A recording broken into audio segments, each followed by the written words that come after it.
Alright, so today we are going to be going over how to beat the newest weekly boss in Honkai Star Rail version 1.2, Phantylia the Undying.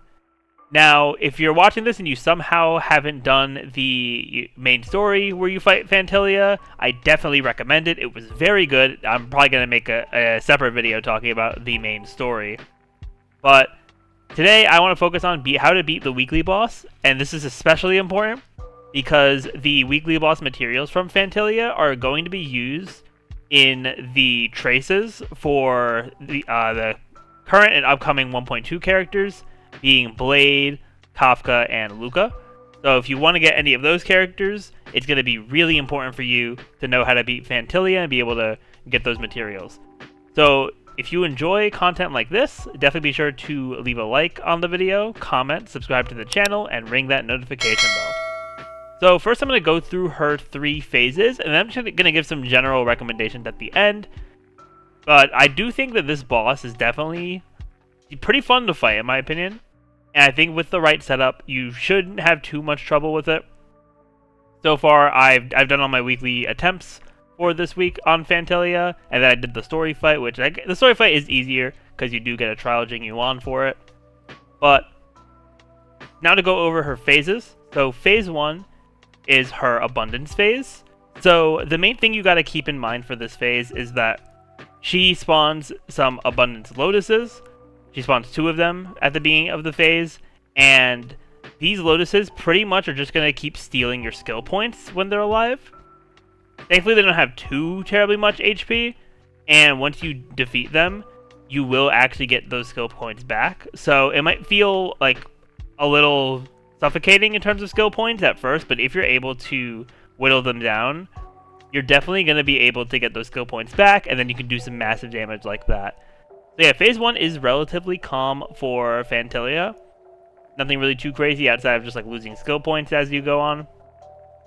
Then, once you finish her phase 1, you're going to get to phase 2. Now, in this fight, I think unlike the other 2 weekly bosses, it is so important to be ready with your healer, with their AoE heal, with their ultimate, because in Phantylia's second phase, immediately when you start the phase, and I haven't really tried to beat it, but I think it's literally at the beginning of the phase and you can't do anything before it. Phantylia will start phase 2 with an AoE, and it does a good amount of damage. It definitely caught me off guard when I was doing the story mode version. So definitely be ready for her AoE. If you can keep your healer's ultimate ready for that point, that would be really good, because then you're going to be able to just, heal up from it. And she doesn't do the AoE that often. Like, she can do it again during phase 2, but it's not really something that she's spamming. She's not doing it every turn or whatever. So yeah, that's one main thing about phase 2.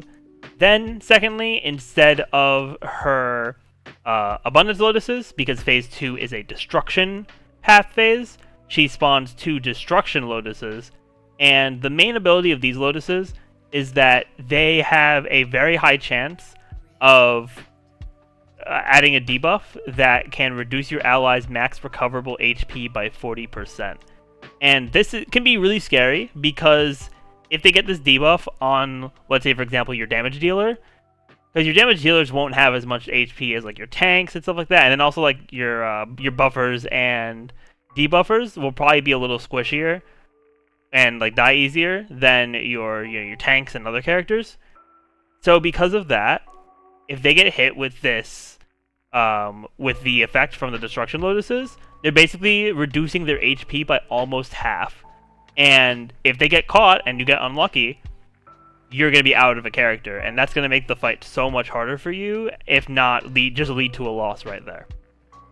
So it's important to bring a character that's going to have cleanse, which I'll talk about more when I get to my general recommendations, because I'll go over some characters.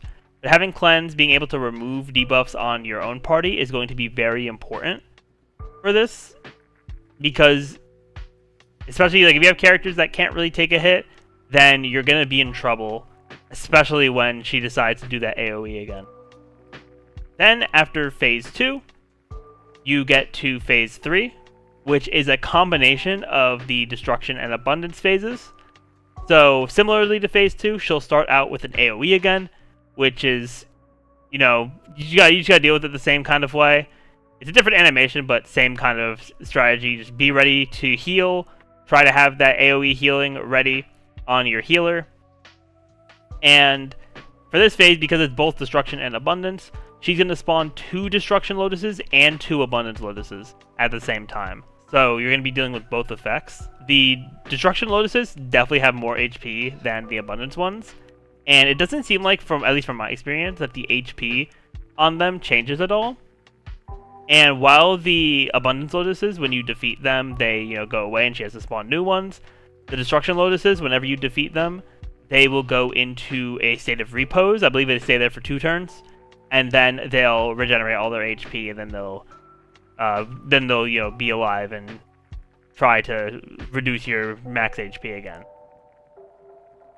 So, really the main strategy for all of these, and then I'll go into my general recommendations, has pretty much just been to focus on her with your damage dealers, and then take advantage of using characters that hit adjacent targets as well, or just AoE attacks in general. Because you could slowly do damage to the Lotuses, and since the Abundance ones don't have as much HP, it's gonna be, it's definitely gonna be easier to get rid of them and not have to worry about them taking your skill points. So now, some general recommendations for characters. So, I think there's 3 main points I want to do for general recommendations. The first one is making sure you have a healer and cleanse character. So, for healers, there's only 3 healers in the game right now, which are Natasha, Bailu, and Locha. Now, Natasha and Locha both have cleanse, so they're going to be probably some of your better options for this fight. However, if you do have another cleanse character, like Bronya, for example, you definitely can use Bailu. In my team comp, I do use Bronya, so I bring my Bailu. Just in case, a character dies from the HP debuff, so I can just get them back on the field. Although that has only happened to me once so far, which is definitely good. So yeah, making sure you can cleanse, making sure you can heal is really good, especially just because of the AoEs and because of the debuff from the Destruction Lotuses. So I think that's an absolute must that you need. Then secondly, I recommend using multi-target damage dealers, because throughout the entire fight, pretty much, you're going to be fighting her and the Lotuses. So you're going to want to be able to damage the Lotuses as you go, since it will take probably a decent amount of time to get her weakness broken and get her HP down. So because of that, I definitely recommend some multi-target damage dealers, like you have Serval, which every player should have. If you pulled for Jing Yuan, he's going to be a great option for that. Welt is also going to be good if you have him. Sampo can be good. He'll have the Wind DOT. I think Kafka will also be good for this fight when she comes out in a few weeks. So yeah, having characters that can do multi-target damage consistently will be really good. I think Blade will end up being pretty good as well for this fight if you did just pull him. So yeah, having multi-target attackers is just going to be a big help, and just based on the nature of the fight, I haven't tried using my Seela yet, who is my strongest character, but even still, I'm able to get this fight done pretty well because I'm using multi-target DPSs. So yeah, because my team I've been running has been Welt, Serval, Bronya, and Bailu, and it's been working very well for me. I'm able to get some good weakness breaks and deal with the Lotuses as they come. And the last thing, which this might be an obvious thing to, consider because it's the main positive mechanic of the fight, but it's that you definitely make sure when it comes to breaking weakness, especially, take advantage of the Cloud Hymn Roar from Inbibitor Lunae, because that attack it's AoE, it does some solid damage, and I'm pretty sure it's imaginary damage, so it'll do a good amount of weakness break to Phantylia.